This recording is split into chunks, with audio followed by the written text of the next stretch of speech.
欢迎来到热点新闻频道，请订阅并关注以获取最新资讯。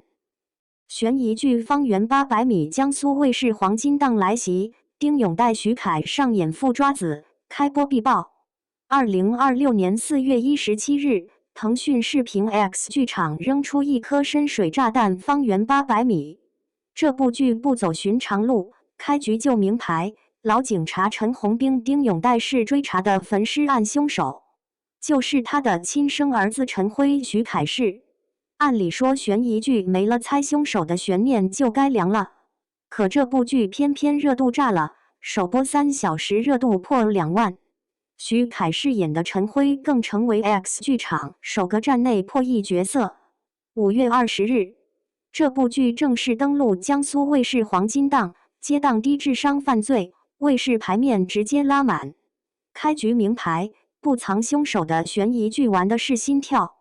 1997年，江西丰阳矿区小镇煤干石堆上发现一具被烧焦的女尸，法医鉴定结果让人倒吸凉气，死者不是被烧死的，是被人用纸壳录瓶子扎破颈动脉。老警察陈红兵丁勇带是接手案件，顺着死者脚趾甲缝里的棉絮锁定死者身份，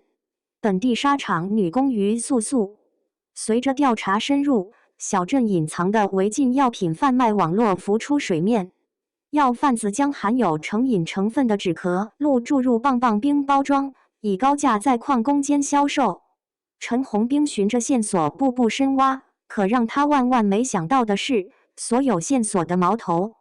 竟然一步步指向了自己的亲生儿子陈辉。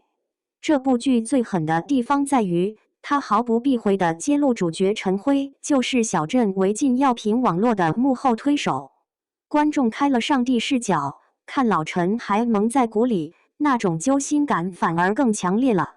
戏剧张力从谁是凶手变成了父子何时摊牌，观众已知结局，却只能揪着心看着剧中人一步步走向那个注定的悲剧。徐凯这次豁出去了，蓄胡、憔悴，演坏人。凭借《延禧攻略》爱的28定律圈粉无数的徐凯，这次彻底颠覆形象。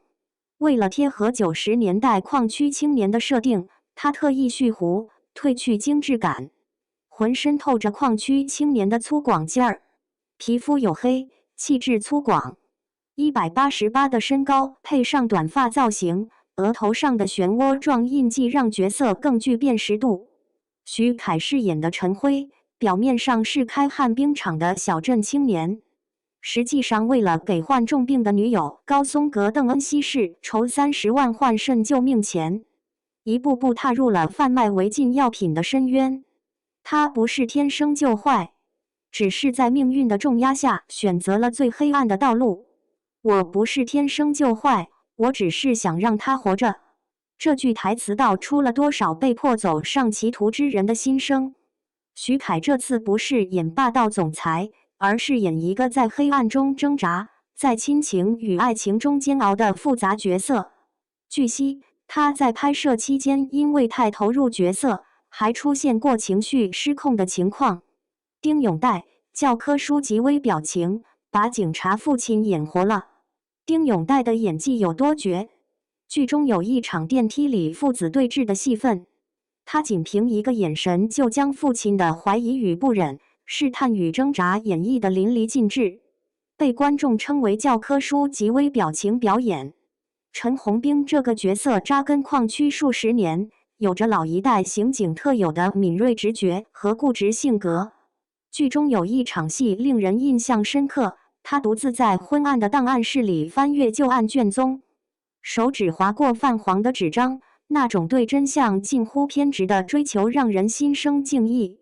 更让人揪心的是，这起焚尸案与25年前的一桩旧案产生了交集。1972年，煤矿同样发生过一起焚尸案，当年遇害的女性正是陈红兵的未婚妻高莹。2起跨越时空的焚尸案，同一个嫌疑人。曾经的煤矿安全员或开明图松岩氏，如今的出租车司机。面对儿子陈辉，陈红兵的身体里存在双重本能，一种来自他的职业，一个警察多年的经验和判断，一众来自他的身份，一个父亲对儿子的天然的爱。当陈辉的嫌疑不断被放大时，陈红兵的第一选择是先查儿子邓恩熙。双面人生，一秒白切黑。邓恩熙饰演的高松格是剧中最大的惊喜。她表面上是个双麻花辫、穿棉袄的朴实小镇姑娘，可转眼就能变成红唇波浪卷、自带风情的复杂女性。这种白切黑的转换自如，让观众看得直呼过瘾。高松格与陈辉是一对亡命鸳鸯，他身患重病，急需换肾。为了活下去，为了能和爱人在一起，他选择与陈辉一同卷入违禁药品交易的深渊。剧中有一幕极具隐喻意义的场景，2条金鱼被摔在地上，奄奄一息，却仍在拼命扑腾。这何尝不是陈辉与高松格的命运写照？2个渴望自由的年轻人，就像鱼缸里的金鱼，越挣扎越绝望。陈辉为了消除隐患，先是拿钱打发发现他们身份的陆元苏心事，却被对方讹诈得变本加厉，走投无路之下，甚至产生了杀人灭口的念头。小镇围城，熟人社会里的人性博弈。方圆800米这个剧名本身就是一种隐喻，整部剧的故事都发生在这个方圆800米的小镇上，所有人低头不见抬头见，沾亲带故。当真相与亲情，当利益与人性在这里短兵相接，每一个选择都变得异常艰难。剧组在江西矿区实景拍摄，将筒子楼、旱冰场、矿道这些充满年代感的场景搬上荧屏。矿灯、搪瓷缸这些小道具的还原，让观众瞬间穿越回90年代。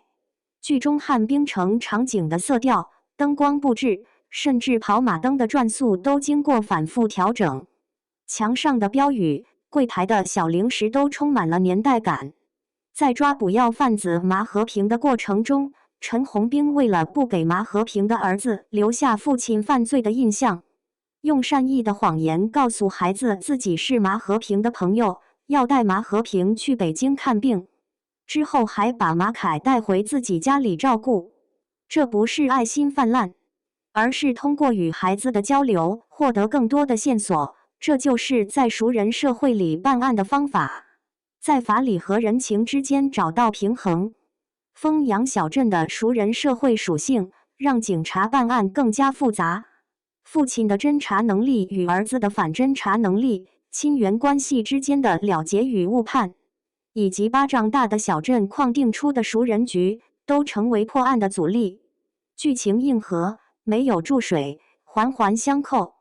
方圆800米共20集，每集45分钟，节奏紧凑不注水。不同于普通悬疑剧之追案件本身，这部剧把重点放在了人性刻画上。方圆800米的小镇里，人情与利益缠绕，每一个居民都不简单。第8集中出现了一个惊人的反转，陈辉在医院装出严重心理问题的样子，神情恍惚，举止异常。但当高松格把他带到熟悉的旱冰场，他突然卸下伪装，冷静说道：“我是装的。”一句话揭开了他此前所有反常状态的真相。从装傻到装清醒，这个角色的隐忍与算计令人胆寒。到了第12集，剧情迎来更大反转，陈辉苦心经营的伪装彻底败露，被父亲当场抓包。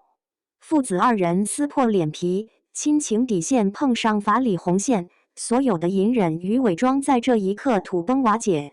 更惊人的是幕后黑手的身份。随着关键证人审讯录像流出，所有线索指向一个意想不到的人物，这个操控全局的人，竟然一直藏在众人身边，平日里毫不起眼。全员演技派，老中青3代的演技盛宴。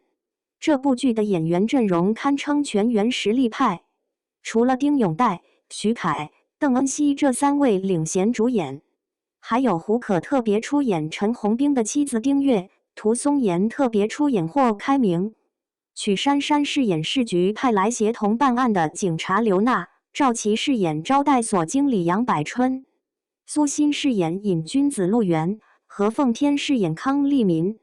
胡可在剧中饰演的丁月是陈红兵的妻子，在爱与恨的矛盾情绪中努力维持着家庭的稳定。她知道丈夫心里始终放不下前未婚妻高莹，也知道儿子与高莹养女高松阁的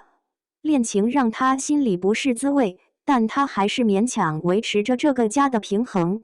涂松岩饰演的霍开明是剧中的关键人物，他多年前是煤矿的安全员，经历过高莹的焚尸案，如今又出现在于素素的案件中。他追寻多年的仇人，可能从头到尾都是错的。剧情揭示，于素素和另一个女人焦玉琴互换身份来到丰阳，霍开明当年杀死的那个人，顶着的其实是别人的名字。曲珊珊在《狂飙》中饰演的程程让人印象深刻，这次在《方圆800米》中饰演的刘娜，从一开始不理解小镇的熟人社会规则，到后来逐渐明白其中的逻辑，人物弧光完整。